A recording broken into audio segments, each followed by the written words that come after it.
It was a humid Friday afternoon in downtown Boston when I decided to walk instead of having my driver pick me up from the office. The Hancock Tower cast long shadows across the financial district as I loosened my tie and unbuttoned the top button of my shirt.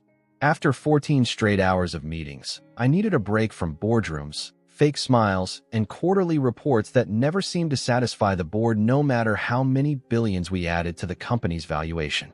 The streets were bustling with the typical end-of-week energy, honking cabs jockeying for position, impatient pedestrians weaving through crowds with practiced precision, and the overwhelming scent of roasted peanuts from Tony's cart that had been a fixture on this corner for as long as I could remember. The humidity made everything feel closer, more immediate, as if the city itself was pressing against me. "Mr. Richardson, your car is waiting," called Henderson, my head of security, from the building entrance. I waved him off. "Tell Davis I'm walking today. I need some air." Henderson's face betrayed his disapproval, but 15 years working together had taught him when not to argue. He nodded curtly and retreated into the building. As I turned onto Tremont Street near South Station, away from the polished facades of financial institutions toward the grittier edges of Chinatown, I felt the weight of responsibility begin to lift slightly. Nobody recognized me here. I wasn't Alexander Richardson, CEO of Vertex Technologies, the man who'd built a billion-dollar company from a dorm room idea. I was just another suit making his way home. That's when I noticed him, a small figure sitting on a plastic milk crate beside a basket filled with assorted candy bars. He couldn't have been older than 10, with caramel skin and closely cropped black hair. Unlike the other vendors who shouted their wares, he sat silently, waiting. Something about him made me slow down. His clothes were worn but clean, jeans a size too large held up by a belt with extra holes punched into it, a faded blue t-shirt with a Boston Red Sox logo that had cracked and peeled, and mismatched sneakers that looked to be different sizes. Beside him was a carefully hand-lettered sign, laminated with clear packing tape, "Selling candy to help my mom. Thank you." He sat upright with his shoulders squared, trying to project professionalism, but the weariness in his young eyes was unmistakable. I watched as adults streamed past him, some not even registering his presence, others giving him sympathetic glances, but no help. A businessman like me checked his expensive watch and quickened his pace. A woman in yoga attire averted her eyes. A couple holding hands simply stepped around him as if he were a puddle. I stood there for a moment, paralyzed by a strange mix of emotions I couldn't immediately identify. Was it guilt? Recognition? I'd spent the morning closing a deal that would eliminate 2,000 jobs, but increase shareholder value by 12%.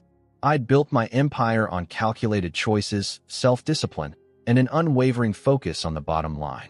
Yet something about this boy's quiet dignity struck a chord that resonated deep within me. "You gonna buy something, or just stare?" The boy's voice was softer than I expected, with no trace of the Boston accent that colored most conversations in this part of town. "Sorry," I said, stepping closer. "How much for a Snickers?" $1.50. His eyes remained focused on the basket, not meeting mine. I reached into my pocket and pulled out my wallet, suddenly conscious of its hand-stitched Italian leather against the backdrop of this child's obvious need. The smallest bill I had was a 20. I handed it to him. "I don't have change for that," he said, finally looking up at me. His eyes were deep brown, serious beyond their years. "Keep it," I replied. He shook his head firmly. "I only take what I earn. That's what my mama says." I was taken aback. Most kids would have grabbed the money and considered themselves lucky. I knelt down beside him, my knees popping in protest. A reminder of 48 years of hard living that even my personal trainer and physician couldn't fully remedy. "What's your name?" I asked. "Matteo," he replied quietly, his gaze returning to the basket. "I'm Alex." "That's quite an operation you've got here, Matteo. How's business today?" A shrug. "Slow. People don't want candy when it's hot." I nodded as if this were the most serious business discussion I'd had all day. In some ways, it was more honest than any I'd had in the boardroom. "How long have you been selling candy, Matteo?" 6 months, 2 weeks, for days, he answered without hesitation. The precision of his response surprised me. This wasn't a casual endeavor. It was a mission.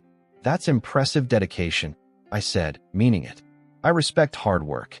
A faint smile flickered across his face, there and gone so quickly I almost missed it. "My mama needs medicine. And food. I help how I can." I reached into my pocket again, this time pulling out a $5 bill. "I'll take 3 Snickers, then." He calculated silently, then reached for the basket. "That's $4.50. I waved off the change. "Keep it even. Business expense."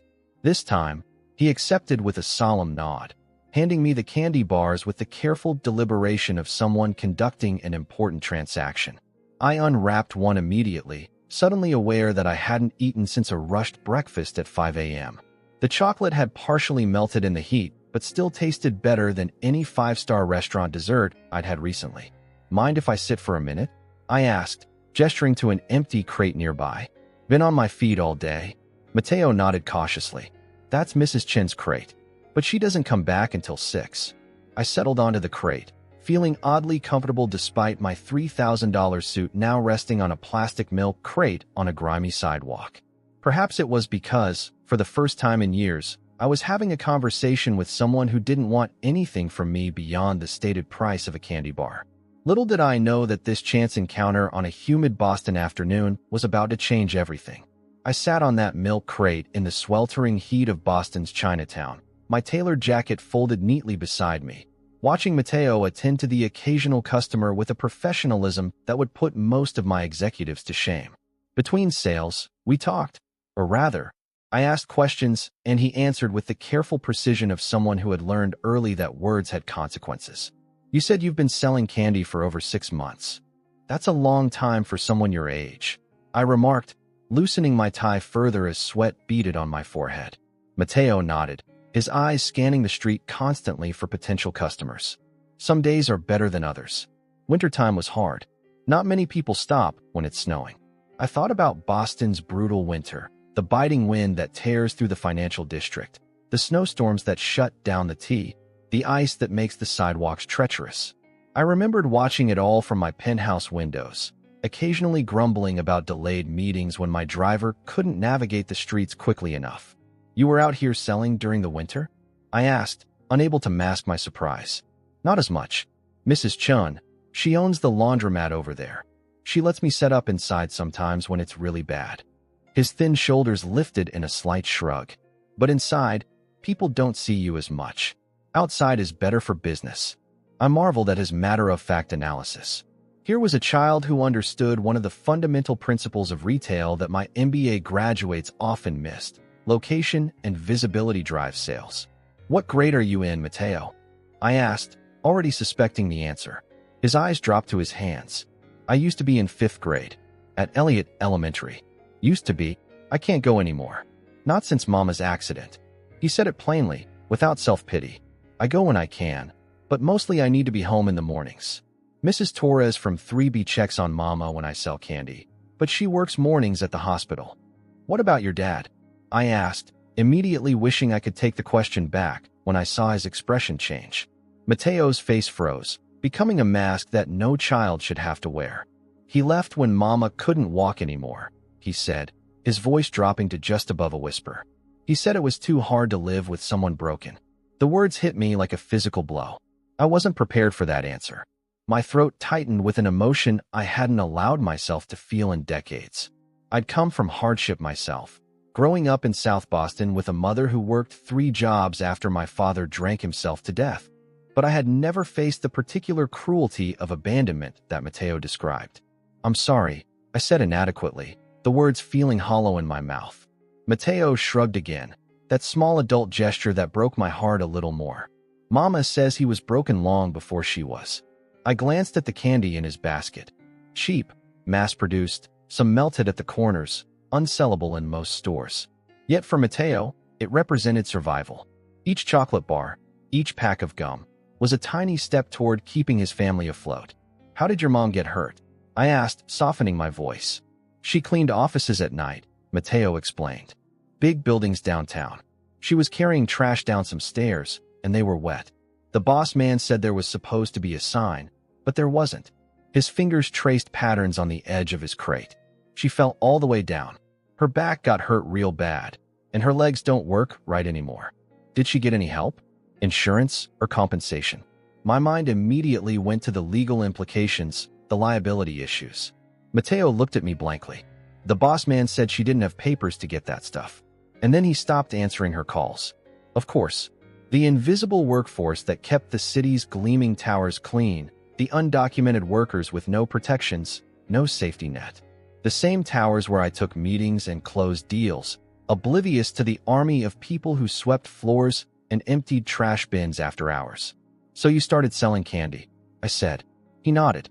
Mr. Jimenez at the corner store lets me buy boxes at cost. He says that means the price he pays.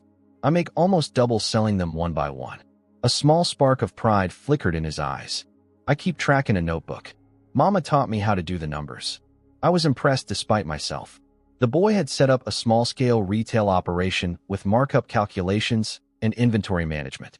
You're quite the businessman, Mateo. I'm just doing what needs doing, he replied, the adult phrase sounding strange in his young voice. Mama's medicine costs $88 every month. The rent is $750. Food depends, but around $200. I try to make at least $30 a day. The casual way he rattled off these figures stunned me. While other kids his age were worried about video games or sports, Mateo carried a household budget in his head like a seasoned accountant. A woman approached, her eyes kind but hurried. She bought a Twix bar and told Mateo to keep the change from her $5 bill.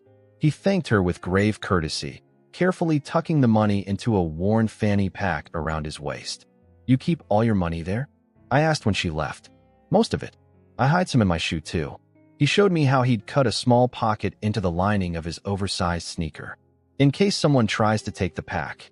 The casual way he described the threat of theft made my stomach churn. I had security teams, encrypted accounts, wealth managers. Mateo had a fanny pack in a hidden compartment in a second-hand shoe. Has that happened? I asked, dreading the answer. Twice. His face clouded. The first time, they got all the money from Mama's medicine. I had to sell extra for 2 weeks to make it up. The second time, I ran fast enough to keep most of it. I looked at this small figure with new eyes. Mateo wasn't just selling candy. He was fighting a daily battle against a system that had failed his family at every turn.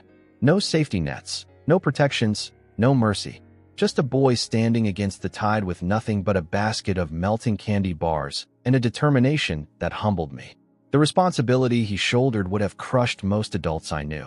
It had already cost him his education, his childhood, his sense of security. Yet here he sat, with dignity intact, refusing to be defined by circumstance. You know, I said carefully, most kids your age aren't doing this kind of work. Most kids have dads, he replied simply, or mamas who can walk. I have to be the man now. The matter-of-fact way he accepted this burden, this inversion of the natural order where children are protected rather than protectors, made me reassess every complaint I'd ever had about the pressures of my own position. What was the stress of a hostile takeover compared to a child wondering if he'd make enough money to keep his mother alive for another month? You're doing an incredible job, I told him, meaning every word. Your mother must be very proud. For the first time, his solemn expression softened slightly. She cries sometimes when she thinks I'm sleeping. Says she's sorry I have to do this. But I'm not sorry. She took care of me my whole life. Now it's my turn. Responsibility had replaced his childhood, and he wore that burden like a second skin. I wondered what it would be like to have such clarity of purpose, such uncomplicated devotion. In my world of shareholders and competitors, of acquisition targets and market share, genuine love had become a foreign concept. As the afternoon wore on, I found myself reluctant to leave this milk crate and return to my life of air-conditioned comfort. Something about Mateo's quiet resilience had awakened uncomfortable questions I'd buried decades ago, when I decided that success was measured in dollars and influence rather than human connection. I'd spent years climbing to the top, only to find myself sitting on a milk crate beside a child who had nothing yet seemed richer than I was in all the ways that suddenly mattered. After nearly 2 hours on that milk crate, I glanced at my watch, a Swiss timepiece that cost more than what Mateo would make in a year of selling candy. My phone had been buzzing incessantly in my pocket, no doubt Henderson wondering if I'd been kidnapped or worse. In my world, going off-grid for even an hour was cause for concern. I should probably get going, I said reluctantly, standing and stretching my back. The milk crate had left indentations on my expensive trousers, and my shirt was damp with sweat. I must have looked a mess, far from the polished image I carefully maintained in the boardroom. Mateo nodded, unsurprised. Adults always left eventually. Thanks for sitting with me, Mr. Alex. The formality in his voice made my chest ache. I reached into my wallet and pulled out $100 bill. Pocket change to me. But I knew exactly what it represented to him. Medicine for his mother with enough left over for food. Maybe even a small luxury. Here, I said, extending the bill. I want you to have this. Mateo looked at the money, then up at me, his dark eyes suddenly guarded. He shook his head slowly. I can't take that, sir. Please, I want to help. I only take what I earn, he said softly but firmly. Mama says money without work is like stealing someone's pride. The moment those words left his mouth, something inside me shattered. Like a dam breaking after years of pressure, emotion flooded through me with an intensity that left me breathless. Tears filled my eyes before I could stop them, blurring my vision of the startled boy before me. I hadn't cried in over 20 years, not when my mother passed, not when my marriage dissolved, not even at my brother Michael's funeral after the overdose that surprised everyone but me. I had built walls so high and thick around my emotions that I'd forgotten they existed at all. But something about a child refusing help, protecting his dignity and his mother's teachings while the world abandoned him, broke through my carefully constructed defenses. The contrast between his integrity and my own compromised values was too stark to ignore. I turned away quickly, wiping at my face with hands that suddenly felt clumsy. I'm sorry, I mumbled, horrified at my display of weakness. In my world, vulnerability was exploited, never demonstrated. Are you okay, Mr. Alex? Mateo's voice was concerned, his small hand hesitantly touching my arm. I nodded, unable to speak for a moment as I struggled to regain control. When I finally turned back to him, his expression wasn't judgmental or uncomfortable. Instead, he looked at me with a kind of understanding far beyond his years. My mama says crying just means your heart is too full, he offered quietly. Like when a cup has too much water. I managed a watery smile. Your mama sounds very wise. She is, he agreed simply. She knows lots of things. I cleared my throat, embarrassed yet strangely lightened. Would it be possible? Could I meet her sometime? The question surprised me as much as it seemed to surprise him. Mateo looked hesitant, studying my face as if searching for something. Why? It was a fair question, one I wasn't entirely sure how to answer. Why did I, Alexander Richardson, who scheduled meetings months in advance, and whose time was billed at thousands of dollars per hour, want to meet the injured mother of a candy-selling child from Chinatown? Because I began, then paused, searching for the truth. Because I think I have something to learn from both of you. He considered this for a long moment before nodding slowly. If you really want to, he said finally. She doesn't like visitors much. She's afraid people will look at her like she's useless. The boy had been protecting her not just physically by providing income, but emotionally too, shielding her from the judgment of others. It was the kind of loyalty I hadn't witnessed in decades of corporate leadership, where allegiances shifted with stock prices and opportunity. I would never think that, I assured him, meaning it. Okay. He began packing up his candy, methodically returning unsold bars to a battered backpack. I usually finish at 6. It's almost that now. I glanced at my watch again.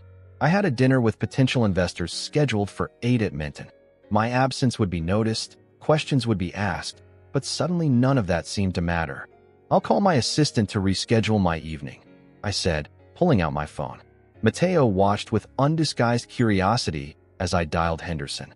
Cancel my dinner tonight, I said when he answered. Something important has come up. I ignored his sputtered protests and ended the call. Ready? I asked Mateo, who was adjusting his backpack straps to accommodate his small frame. He nodded, then hesitated. We don't live in a nice place, he warned, clearly concerned about my reaction. It's not fancy like where you probably live. That's all right, I assured him. I grew up in a place that wasn't nice either. This seemed to surprise him. Really? But your clothes look expensive. I smiled slightly. They are now. But when I was your age, I had holes in my shoes and sometimes wore the same shirt for a week. He studied me with new interest as we began walking. What changed? I worked hard. Got lucky sometimes. Made choices, some good, some. I trailed off, suddenly unwilling to examine those choices too closely in light of what I'd learned today. Mateo seemed to accept this, leading me down streets that grew progressively narrower and less maintained. We turned into alleys I would normally have avoided, past buildings with peeling paint and security gates across storefronts. People nodded to Mateo, the woman sweeping outside a small bodega, an elderly man sitting on a doorstep smoking, a group of teenagers who parted to let us pass. "Everyone knows you," I observed. "I'm here every day," he replied simply. "People look out for each other around here." Mostly. We finally stopped at a weathered brick building wedged between a laundromat and a check-cashing place. The entryway smelled of detergent and something less pleasant. There was no elevator, so we climbed 3 flights of narrow stairs that creaked under our weight. Mateo moved slowly on the last flight, clearly tired after a day of sitting in the heat. I resisted the urge to offer help, understanding now that it might be unwelcome. The hallway was dimly lit, with flickering fluorescent tubes casting everything in a sickly glow. Mateo stopped at apartment 3C, fishing a key from his pocket.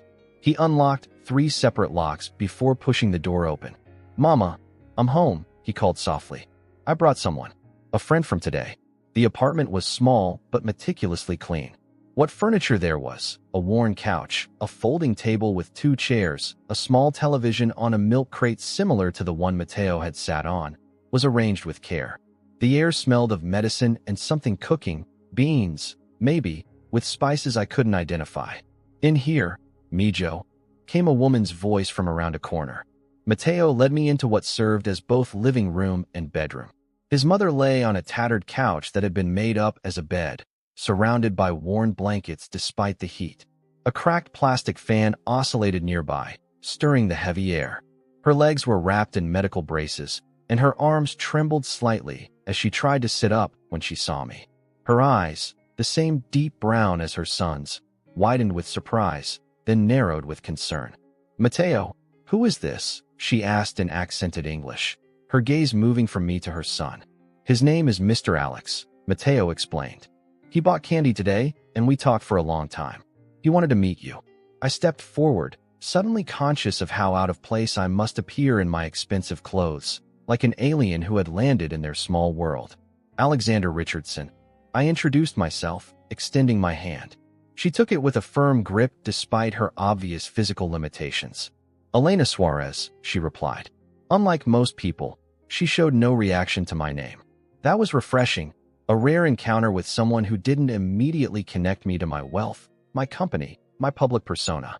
She only cared about why I was in her home and what I might want with her son. "Mateo is quite an impressive young man," I said, feeling oddly nervous. "We had a good conversation today."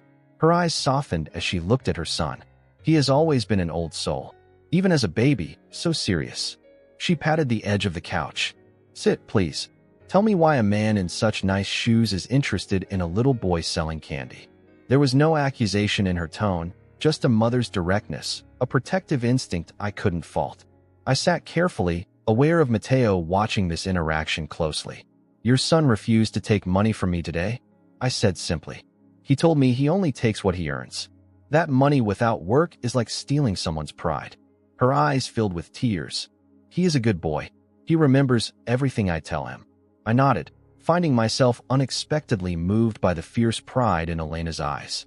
"He's stronger than many men I know," I told her honestly. "Too strong sometimes," she said softly, reaching out to touch Mateo's cheek. "No child should carry so much." Mateo shuffled his feet, uncomfortable with the praise. "I'm going to start dinner," he announced, retreating to the tiny kitchenette visible through a doorway. Elena watched him go with a mixture of pride and sorrow that made my chest ache. When he was out of earshot, she turned back to me, her expression hardening slightly. "So, Mr. Richardson, why are you really here?" The directness caught me off guard. In my world, people approached me with careful deference, dancing around their true intentions. Elena Suarez had no time for such games. "I'm not entirely sure," I admitted, surprising myself with my honesty. "Your son affected me today. The way he carries himself, his responsibility, his refusal to take charity, it's extraordinary." She studied me carefully, seeming to weigh my sincerity. "He is extraordinary, but he should be playing soccer with friends, not supporting a family." Her voice caught slightly. "Before my accident, I worked 2 jobs. Never thought my child would be the one taking care of me." The raw pain in her voice resonated with me. I'd spent decades building walls around my emotions, convincing myself that vulnerability was weakness, that sentiment had no place in business or life. Yet in this small apartment with its cracked walls and mismatched furniture, I found myself responding to her authenticity with my own. "I grew up poor in Southie," I said, the words feeling strange in my mouth after years of erasing my origins from my public persona. My mother cleaned houses during the day and waited tables at night. My father was an alcoholic who died when I was 9. I started working at 12, delivering newspapers before school. Elena nodded, unsurprised. "You recognized the look then?" In Mateo's eyes. "Yes," I said simply. From the kitchen came the sounds of Mateo working, water running, a pot being placed on the stove, the click of their ancient gas burner struggling to light. "He insists on cooking too," Elena said, her eyes drifting toward the kitchen. "I taught him before." She gestured at her legs. "Now he does everything. Cooking, cleaning, laundry downstairs. He misses school to take me to doctor appointments." "What happened exactly?" I asked gently. Mateo mentioned stairs, an accident. Her face tightened. "I cleaned offices at night in the financial district. Fancy buildings with marble floors." She gave a small, bitter laugh. "I dusted the nameplates on doors like yours, probably. One night, someone had mopped the back stairwell but didn't put up signs. I fell from the top to the bottom, carrying trash bags. Broke my back in 2 places, damaged my spinal cord. And there was no compensation? No insurance?" I asked, already guessing the answer. "I was paid cash. No papers, no benefits." She shrugged, a gesture so similar to Mateo's that it made my heart twist. "The company said I didn't work for them, that I worked for the cleaning contractor." The contractor disappeared when the lawyers started asking questions. The familiar story made my jaw clench. I had friends who owned those buildings, who hired those contractors specifically to avoid liability and keep costs down.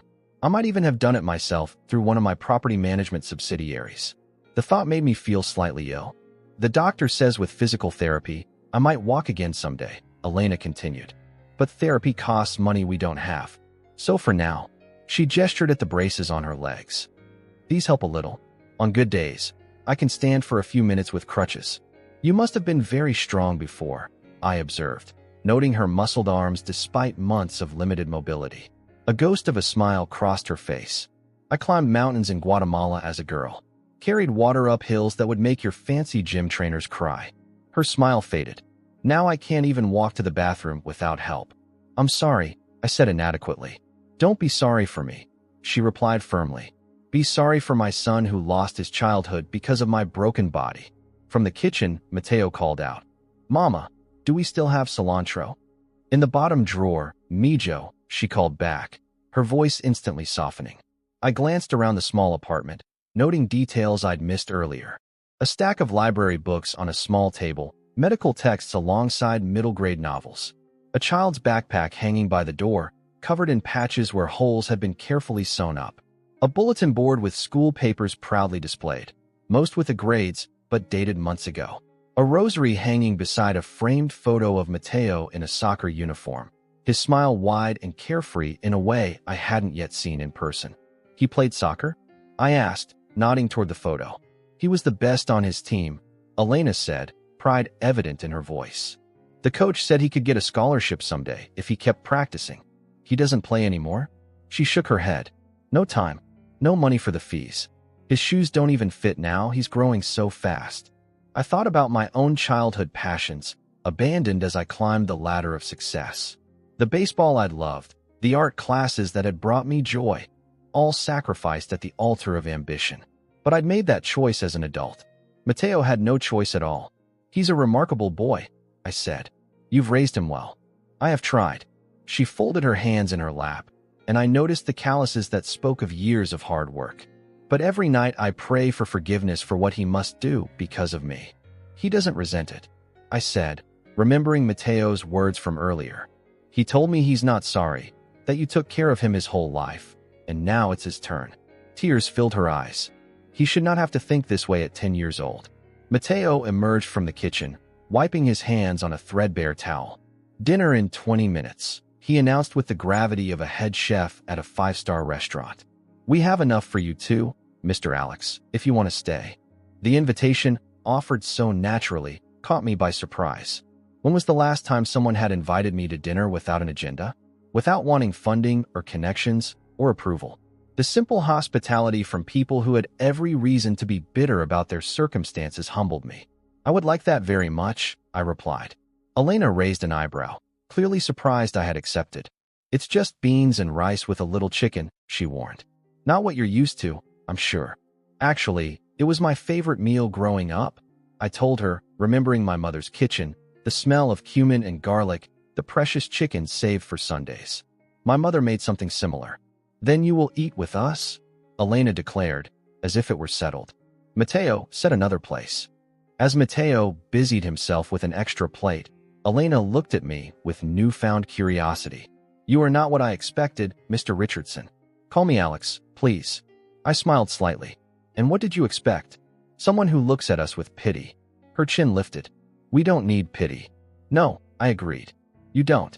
What they needed was justice, opportunity, the same safety nets that protected people with more resources and better connections. What they needed was for the system not to be rigged against them at every turn. As I sat there, watching Mateo move efficiently around their tiny kitchen with the competence of someone 3 times his age, I felt something shift inside me, a realignment of priorities that had been calcifying for decades. The irony wasn't lost on me. I'd spent the morning in a meeting about maximizing shareholder value by outsourcing jobs to countries with fewer labor protections. Now I sat in an apartment affected by exactly those kinds of decisions, confronted with the human cost of corporate calculations. The first genuine conversation I'd had in years, perhaps decades, wasn't happening in a boardroom or at a charity gala or on a golf course. It was unfolding here, on a worn couch in a Chinatown walk-up, with a woman society had discarded and a boy who refused to let her fall through the cracks. That night, long after Henderson had picked me up from the unfamiliar street corner where I directed him, I lay awake in my penthouse overlooking Boston Harbor. The contrast between my king-sized bed with its Egyptian cotton sheets and the worn couch where Elena slept was so stark it felt obscene. The meal we'd shared, simple beans and rice with carefully portioned chicken that Mateo had insisted I take the largest piece of, had been more satisfying than the Michelin-starred dinner I'd canceled. I couldn't stop thinking about Mateo, his discipline, his refusal to accept charity, and his fierce love for his mother. I remembered myself at 11, eating cold soup for dinner and dreaming of escaping South Boston forever. But I had never faced the crushing responsibility that Mateo carried every single day. I had been a child who had to grow up too fast. He was a child who had never been allowed to be a child at all. Sleep eluded me as images from the evening played on repeat through my mind. Mateo insisting on serving everyone before taking his own plate. Elena's quiet dignity as she asked thoughtful questions about my business, never once hinting at their desperate situation. The single bathroom they shared with 2 other families on their floor. The careful way Mateo counted out pills for his mother's evening medication, explaining to me which was for pain and which was to help her sleep. At 3 in the morning, I gave up on rest and walked to my home office, the lights of the city glittering below. I poured myself a glass of Macallan 25, a single bottle worth more than Mateo would make in months, and sat at my desk. My mind was racing with possibilities, with plans, with an urgency I hadn't felt since the early days of building my company. When dawn broke over the harbor, I was still there, surrounded by notes and spreadsheets, making calls to people who knew better than to ignore my summons, regardless of the hour. Henderson, I said when my head of security answered on the first ring, sounding unsurprised to be called at 5:30 a.m. I need a complete background check on Elena Suarez and her son Mateo. Apartment 3C at 147 Beach Street in Chinatown. I want everything. Immigration status, medical records, school information for the boy, employment history for the mother, and find out which building she was cleaning when she fell. Sir, Henderson began, a note of caution in his voice. This isn't what you think. I cut him off. I'm trying to help them. And Henderson? Absolute discretion on this. No one else knows, understand. Understood, sir. He paused. Is there anything else? Yes. Call Jenkins at legal and have him come to my office at 7 a.m. sharp. Tell him to bring whoever handles our charitable foundation.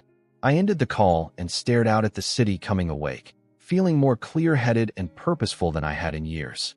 I'd built an empire worth billions through strategic thinking and decisive action. Now I would use those same skills for something that suddenly mattered more than quarterly reports or stock prices. By noon, my plan was in motion. Jenkins had been skeptical at first. His job was to protect me from impulsive decisions, after all. But by the end of our meeting, even he had caught some of my enthusiasm. The foundation team had been easier to convince. They rarely got to work on projects with such direct impact. Henderson's background report confirmed what I already knew.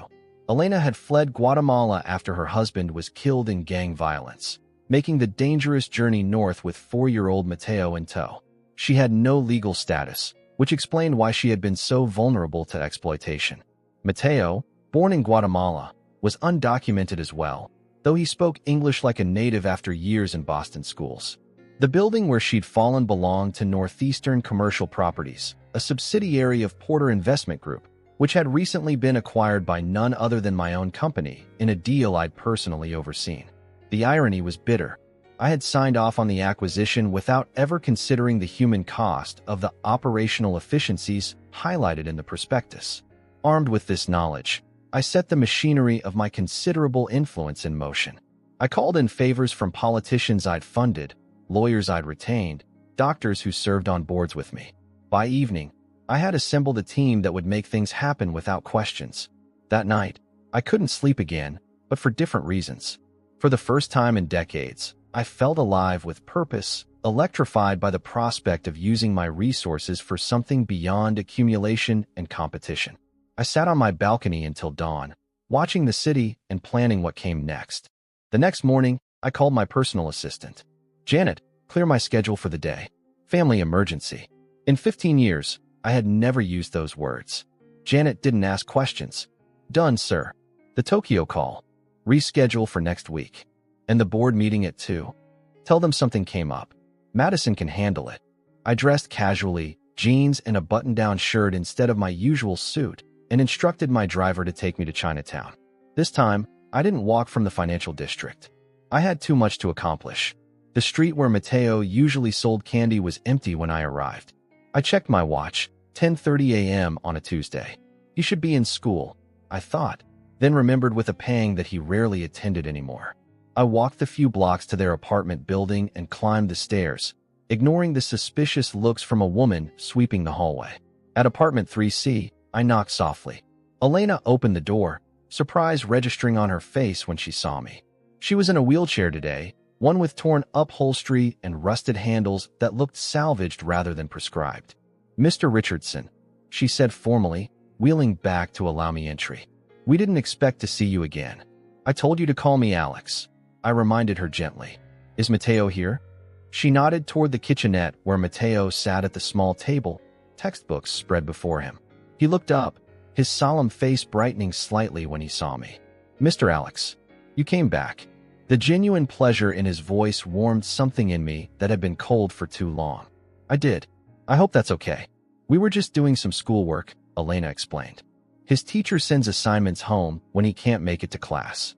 I approached the table, noting the careful precision of Mateo's handwriting on a math worksheet. "How's it going?" "Good," he said seriously. "I like math. It always has a right answer." Unlike life, I thought but didn't say. Instead, I pulled up a chair beside him. "Mind if I join you? I used to be pretty good at math." He shrugged, but I could see he was pleased by the attention. For the next hour, I helped him work through fractions and decimals, impressed by his quick mind and methodical approach. Elena watched us from her wheelchair, her expression unreadable. When we finished the math, I cleared my throat, suddenly nervous.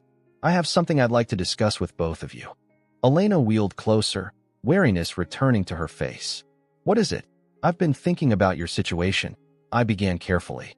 "And I believe I can help, if you'll let me." Her back stiffened. "We don't accept charity, Mr. Richardson." I thought Mateo made that clear. "It's not charity," I assured her quickly. "It's making things right." I explained that my company had acquired the building where she had been injured, that technically, we bore some responsibility for her accident, that I wanted to establish a trust fund for them both, not as a gift, but as a settlement for damages she had every right to claim. This would cover proper medical care, physical therapy, better housing, and a full scholarship for Mateo when he's ready for college. I explained, watching their faces carefully. It would be administered through our corporate foundation, so no one would know it came from me personally. Elena's expression was guarded. Why would you do this? I considered various answers, all the logical, businesslike explanations I'd rehearsed. But sitting there, looking at Mateo's hopeful face and Elena's suspicious one, only the truth seemed appropriate. Because I need to, I said simply. Because you've reminded me of something I lost along the way. What's that? Mateo asked. I smiled slightly. Perspective. Purpose. The understanding that success isn't measured by what you have, but by what you do with it. Elena studied me for a long moment. And what do you get from this arrangement? The question caught me off guard. In my world, motives were always questioned, angles always calculated. But she deserved honesty. Peace, maybe, I admitted. A chance to use my resources for something meaningful. The opportunity to help a remarkable young man have the childhood and future he deserves. She was silent for so long I feared she would refuse. Finally, she spoke, her voice quiet but firm. If Mateo returns to school full-time, and if I accept the medical help, would there be conditions? Would we owe you something? Nothing, I said firmly. The money goes into a trust. You make the decisions about how it's used, within the general parameters we establish together. I would have no direct control. And our immigration status? She asked, cutting to the heart of her greatest vulnerability. I have attorneys working on that already, I assured her. There are options. Humanitarian visas, perhaps, given your circumstances. I have connections that can help. Mateo had been following this conversation with the intensity of someone trying to understand an adult world determined to exclude him. Does this mean Mama could get her legs fixed? He asked, hope making his voice sound younger than usual. The doctors I've consulted think there's an excellent chance with the right surgery and rehabilitation, I told him. And I could go back to school? Every day, I confirmed. And soccer too, if you want. His eyes widened. Really? I turned back to Elena, whose eyes were filled with tears. I'm not asking to control your lives. I'm asking for the chance to make things right. Not just for you, but for myself as well. She wiped her eyes with the back of her hand. We will consider your offer, Mr. Richardson, but we need time to discuss it privately. Of course, I said, standing up.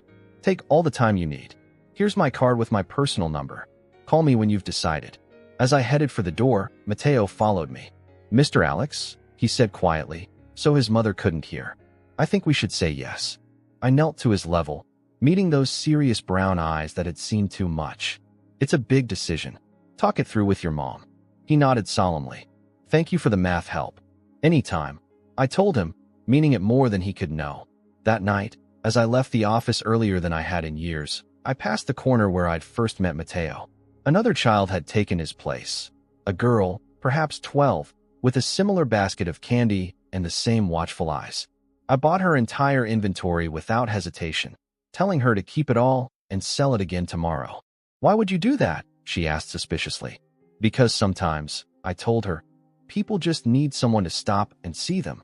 She didn't understand, but she took the money with a thank you that sounded rehearsed.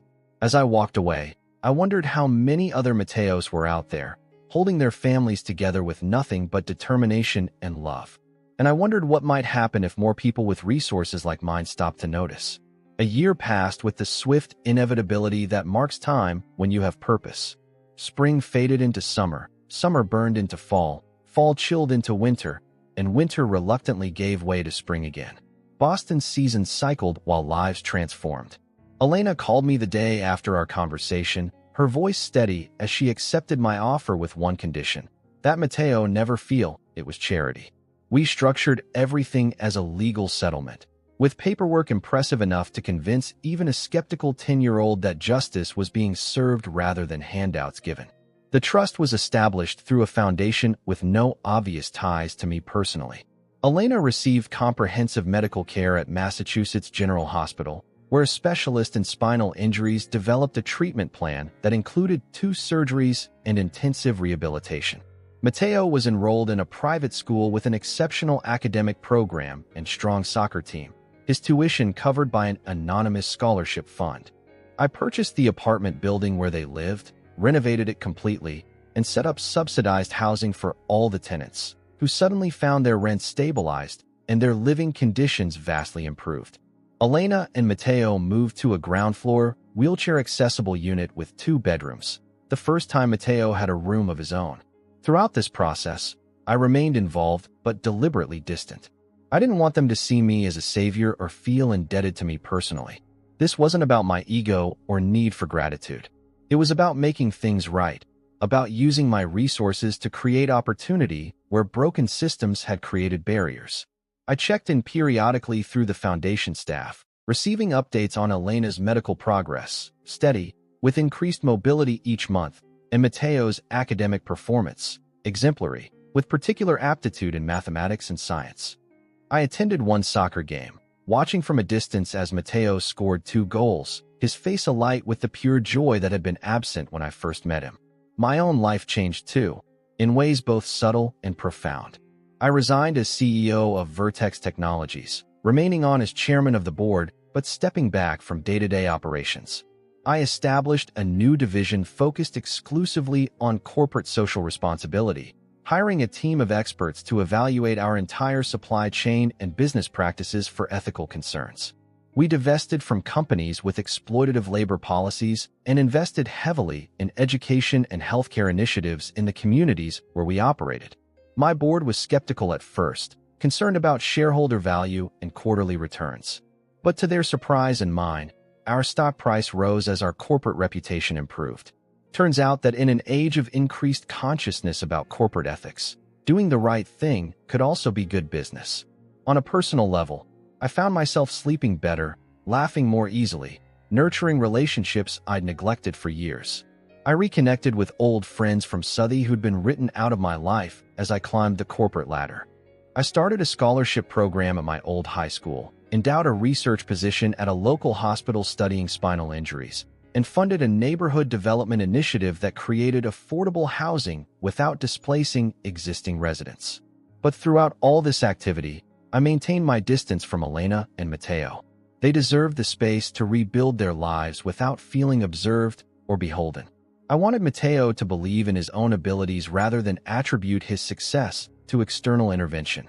And I needed to know that my actions were genuinely altruistic, not motivated by a desire for gratitude or recognition.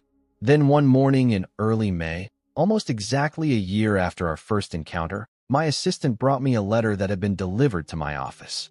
The envelope was plain white, addressed in careful handwriting that looked as if each letter had been meticulously formed by someone determined to make it perfect. I recognized Mateo's writing immediately, though it had improved considerably since I'd watched him do his math homework. My hands trembled slightly as I opened it. "Dear Mr. Alex," it began. "I hope this letter finds you well. My teacher says that's how you're supposed to start a formal letter, and I wanted this to be formal because it's important. A lot has changed since we met. Mama can walk now with just one crutch for longer distances. Her doctors say she might not need even that by next year. She has a job as an office manager at an immigration law firm, and she's taking classes at community college at night to get her degree. She says to tell you that she feels like herself again, only stronger. I'm doing well in school. Math is still my favorite subject. My soccer team made it to the regional finals, and we won second place. I made 4 friends who come over to play video games sometimes. I have my own room now, with a desk for homework and shelves for books. I've read 37 books since September. I'm keeping count. Sir, I want to thank you for believing in me without asking anything back. I know the money came from a settlement because of Mama's accident, but I also know you're the one who made it happen when nobody else would help us. Mrs. Jenkins from the foundation told me you check on our progress, and that makes me work harder because I want you to be proud. When I grow up, I want to help other kids like me. There are lots of us with parents who are sick or can't work or who come from other countries. Some of my friends still sell candy or flowers after school. I want to make things better for them too. If it's okay with you, I'd like to see you sometime. Mama says it's up to you, but that you're probably very busy. I understand if you can't, but I hope you can. Thank you for stopping that day when nobody else did. Sincerely, Mateo Suarez, 5th grade, Boston Academy. Tears filled my eyes for the second time because of this remarkable boy. I put the letter down carefully, overwhelmed by emotion I couldn't fully name. Pride, perhaps, or vindication that the human spirit could triumph over circumstance when given even half a chance. Or maybe it was simply gratitude that life had brought me to that street corner at that moment, allowing me to remember who I was beneath the trappings of wealth and power. I picked up my phone and dialed the number I'd memorized but never used. Hello. Elena's voice was stronger than I remembered, more confident. Elena, it's Alex Richardson. I received Mateo's letter today. Ah, she said, and I could hear the smile in her voice. He worked very hard on it. Drafted it 4 times before he was satisfied. It's perfect, I told her. And I'd very much like to see him. Both of you. If that's something you'd be comfortable with. We would like that, she said simply. Perhaps dinner at our home on Friday? Mateo has grown quite accomplished in the kitchen. He makes an excellent lasagna now. I'd be honored, I replied. That Friday, I arrived at their renovated apartment with no driver, no security detail, dressed as casually as I had on that first day. Elena opened the door herself, standing with just a single crutch for support. The transformation was remarkable, not just in her physical ability, but in the confidence that radiated from her. Alex, she greeted me warmly, dispensing with formality. Welcome. The apartment was modest but beautiful, filled with books and plants and the unmistakable signs of a happy home. From the kitchen came the smell of tomato sauce and the sound of Mateo singing along to music as he cooked. Mateo, our guest is here, Elena called. He appeared in the doorway, taller than I remembered, his face losing some of its childish roundness. He wore a Boston Red Sox apron and a smile that illuminated the room. Mr. Alex, he exclaimed, wiping his hands on a towel before extending one to shake mine formally. Thank you for coming. The adult gesture made me smile, but I matched his formality with a firm handshake. Thank you for inviting me, Mateo. Something smells delicious. Lasagna with garlic bread, he announced proudly, and tiramisu for dessert. My cooking teacher says I have exceptional knife skills for my age. He quoted this with obvious pride. Impressive, I said, meaning it. I can barely make toast without burning it. This earned me a genuine laugh, the sound so different from the serious boy I'd first met that it caught me by surprise. Throughout dinner, we talked easily about their new lives, Elena's progress in physical therapy and her courses in business administration, Mateo's school projects and soccer tournaments. They asked about my work too, listening with genuine interest as I explained my transition from CEO to chairman and my new focus on ethical business practices. You've changed, Elena observed as Mateo cleared the dishes, insisting on handling this task himself to show off his hosting skills. For the better, I hope, I replied. She nodded. You seem lighter, less burdened. I am, I admitted. You and Mateo helped me remember something important that I'd forgotten along the way. And what was that? She asked, echoing Mateo's question from a year ago. I considered my answer carefully. That wealth without purpose is its own kind of poverty. That seeing people, really seeing them, is more valuable than being seen. That sometimes the most important investments have nothing to do with money. She reached across the table and squeezed my hand briefly. Mateo has a proposition for you. He's been working on it for months. Try to look surprised. Before I could ask what she meant, Mateo returned with his tiramisu and an important-looking folder. Mr. Alex, he said formally as he served dessert, I have a business proposal for you. I raised an eyebrow, fighting a smile. I'm intrigued. He opened the folder and pushed it toward me. Inside was a carefully typed document with charts, graphs, and a logo he'd designed himself. The Corner Project. It's a program for kids who need to help support their families, he explained earnestly. Instead of selling candy or flowers on street corners, they would learn skills and earn money after school in safe places. We could teach cooking, computer stuff, arts and crafts, things people would actually pay for, and everyone would get to stay in school. I looked through his proposal, genuinely impressed by the thought and detail he'd put into it. There were budget projections, staffing suggestions, even a mission statement articulated with the clarity and conviction that only someone who had lived the experience could provide. This is exceptional work, Mateo, I said, meaning every word. Have you considered becoming a social entrepreneur? His forehead wrinkled. What's that? Someone who creates businesses that solve social problems instead of just making money, I explained. He nodded seriously. That's exactly what I want to do. But I need a partner with experience. And money, he added pragmatically. I laughed, delighted by his directness. Are you offering me a job? An investment opportunity, He corrected with the gravity of a much older person. With social returns. Elena watched our exchange with quiet pride, her eyes bright with unshed tears. I'd be honored to be your first investor, I told him, extending my hand to shake on the deal. But I have one condition. He looked wary. What's that? That you let me learn from you as much as you learn from me. His smile was like sunrise breaking through clouds. Deal. That night, as I walked back to my car under a canopy of spring stars, I felt something I hadn't experienced in decades. Complete contentment. Not the temporary satisfaction of closing a deal or the fleeting pleasure of acquiring something new, but the deep, abiding peace that comes from being exactly where you're meant to be, doing exactly what you're meant to do. In a world full of manipulation and greed, of transactions disguised as relationships, Matteo had reminded me of something pure, the quiet strength of integrity, the transformative power of believing in someone's potential, the way that helping others ultimately helps yourself. Sometimes, life gives you wealth, but rarely does it give you meaning. That day on the street corner, I had gained both. And all it took was stopping to listen.